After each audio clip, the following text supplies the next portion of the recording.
Now we go to page 3. Well, what's the common theme of page 3 and how is it different from the other 2 pages for these graphs? And we say, well, this graph, well, you can see the slope changing. The slopes are no longer 1 and -1 anymore. It's going to be something different. And you can see the numbers right here. We are multiplying numbers in front of the function or outside the function. And we call this vertical stretch or compression. So this whole page, page 3, it's all about vertical stretch or vertical compression. If the number is bigger than 1, okay, if this number is bigger than 1, we call this a stretch. So you expect the graph to be steeper, narrower, it's a stretch. If it's a fraction, like this one, it's a fraction, then we say it's a vertical compression. So you expect to see the graph being flatter, okay? The slope would not be as steep as 1 and -1.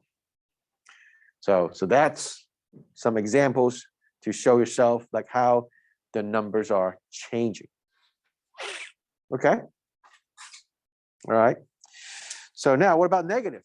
Okay, if you have a negative in the front, then we say it's a reflection over x-axis.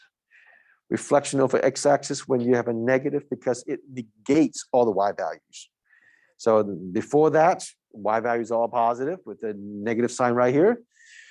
Well, all the numbers will become negative. So that's why it's a reflection over the x-axis. And we can also have the numbers and the negative combined together. So you have a reflection over the x-axis and also a vertical stretch by a factor of 3. And today we'll learn how to write those numbers down. So again, this page, it's all about vertical stretch and compression. Okay, all about, yes.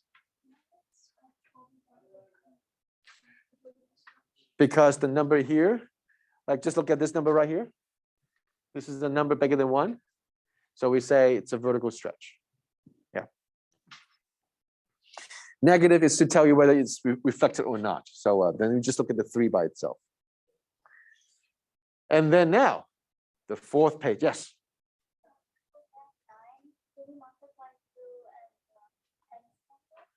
Well, you multiply 2 to the absolute value of x. So you put absolute value of -3, which is 3, and then times 2, that's how you get 6. So yeah, so you see the absolute value of x is right there. Okay, so next up, it's a horizontal stretch and shrink.